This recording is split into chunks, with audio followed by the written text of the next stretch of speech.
Hello friends, आज मैं आपके साथ स्टैटिस्टिक्स का एक और टॉपिक लेके आया हूँ और टॉपिक का नाम है tabular presentation of statistical data. तो टेबुलर प्रेजेंटेशन क्या होती है स्टैटिस्टिकल डाटा की, वो पूरा एक्सप्लेन करूंगा। कंपोनेंट्स क्या होते हैं टेबल के, वो भी सब कुछ डिस्कस करेंगे। चलिए शुरू करते हैं। शुरू करने से पहले बता दूं कि इस चैप्टर के सारे लिंक्स आपको इस वीडियो की डिस्क्रिप्शन में मिल जाएंगे। टेबुलर प्रेजेंटेशन या tabulation is a process of presenting data in the form of table. अगर टेबल की फॉर्म में जब भी हम डाटा प्रेजेंट करते हैं उसे टेबुलर प्रेजेंटेशन या टेबुलेशन कहा जाता है। अब आ जाता है कंपोनेंट्स और पार्ट्स ऑफ अ टेबल। ये लॉन्ग क्वेश्चन के लिए बहुत इंपॉर्टेंट है कि एक टेबल में क्या क्या चीज़ें होनी चाहिए। मैंने एक डमी बनाई हुई है, उसको मैंने नंबर वाइज एक्सप्लेन किया हुआ है। ये डमी मैं रोक देता हूँ, आप स्क्रीनशॉट ले लेना। तो सबसे पहले following are the principal components of a table. सबसे पहला क्या है, टेबल नंबर।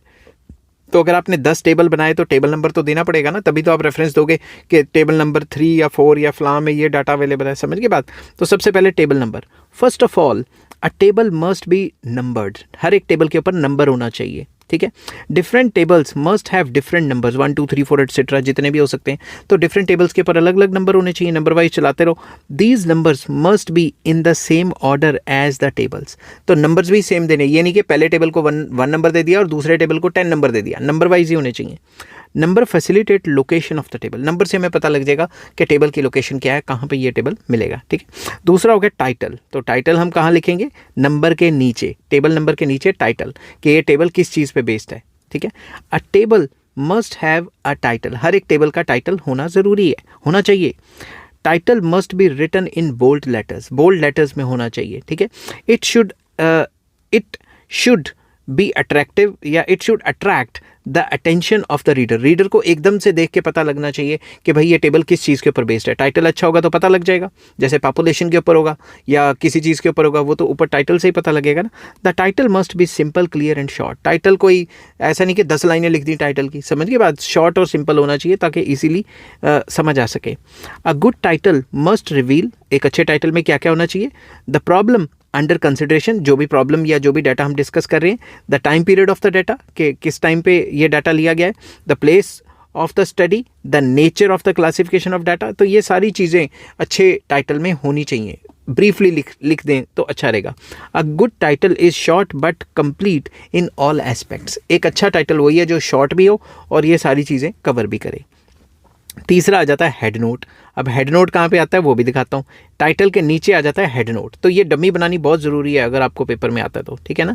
हेड नोट में क्या है, if title of the table does not give complete information it is supplemented with head note. अगर थोड़ा बड़ा टॉपिक है और टाइटल में सब कुछ नहीं दे पा रहे तो हेड नोट में ऐड कर सकते हो, ताकि टाइटल के बाद सीधा हेड नोट शुरू हो जाए और उससे पता लग जाए कि टेबल किस चीज़ के ऊपर है। Head note completes the information in the title of the table. तो हेड नोट वो सारी चीज़ें जो टाइटल ने अधूरी छोड़ी थी वो सारी पूरी कर देता है head note. Thus, units of data are generally expressed in the form of lakhs, tons, etc. and preferably in brackets as a head note. तो ये सारे जो यूनिट्स हैं वो किस यूनिट्स, मतलब ये जो सारे जो टेबल में यूनिट्स दिए हुए हैं, लैक्स, करोड़, फलाना ढिमकाना, टन्स में दिया हुआ है, वेट क्या है, तो वो सारा का सारा हेड नोट में हम दे देंगे, ताकि वो जो चीज़ें जो हेडिंग्स में या टाइटल में क्लियर नहीं हुई पड़ी वो हेड नोट में क्लियर हो जाएं। नेक्स्ट आ जाता है स्टब्स। तो स्टब्स कहाँ पे आपने बनाने हैं, स्टब्स आपने बनाने हैं यहाँ पे। स्टब्स की हेडिंग्स यहाँ पे जो बनेंगे, समझ के बात। तो अब स्टब्स में क्या लिखेंगे, stubs are titles of rows. जो रोज के जो टाइटल्स हैं वो स्टब्स होते हैं किसी भी टेबल में। These titles indicate information contained in the rose of the table. जैसे टेबल है तो उसकी रोज क्या होगी, ये रो, ओहो 2 मिनट रुक जाओ। तो ये रो 1 2 3 4 जो रोज़ की जो हेडिंग्स होंगी उसको हम स्टब्स कहेंगे, और स्टब्स भी हमारे को अच्छी खासी इन्फॉर्मेशन दे देता है। नेक्स्ट आ जाता है कैप्शन। अब अगर हम पीछे चलें तो कैप्शन कहाँ पे है, यहाँ पे। कॉलम्स की जो हेडिंग होती है उसे कैप्शन कहा जाता है, समझ गए बात। तो caption is the title given to the columns of the table. किसी भी टेबल के जो जितने भी कॉलम्स हैं उनकी जो हेडिंग्स होती हैं उसे कैप्शन कहा जाता है।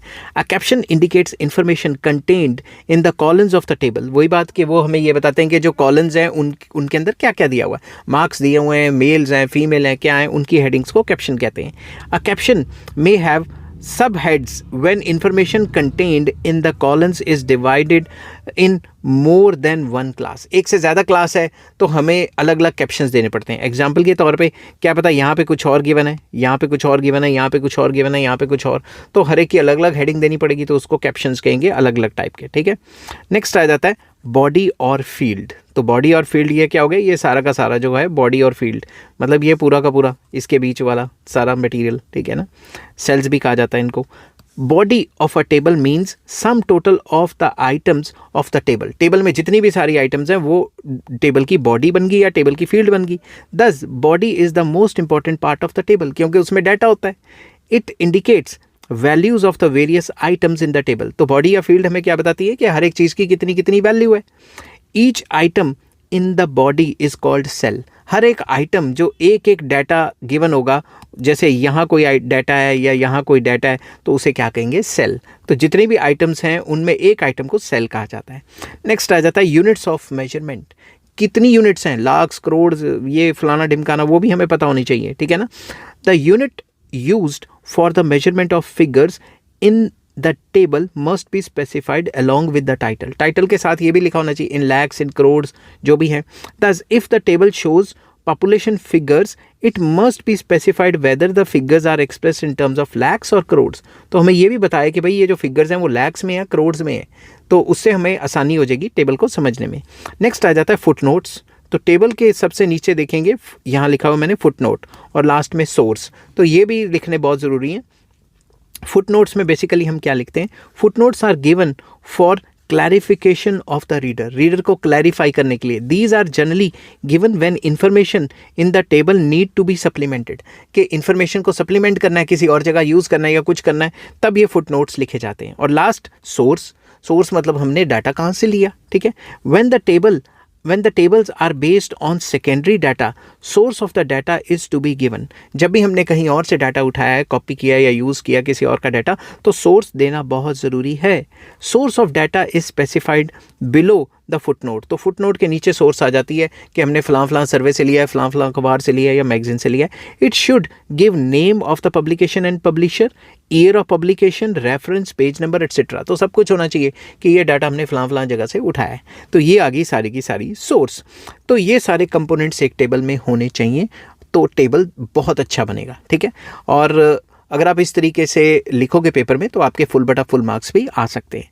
आई होप ये वीडियो आपको पसंद आई होगी। अगर पसंद आती है तो please like, share and subscribe. Next topic मैं आपके साथ डिस्कस करूंगा guidelines for the construction of a table, या features of a good table. एक अच्छे टेबल में क्या क्या होना चाहिए, या एक अच्छे टेबल को कंस्ट्रक्ट करते हुए क्या क्या चीज़ें हमें दिमाग में रखनी चाहिए। Till there take care, bye bye.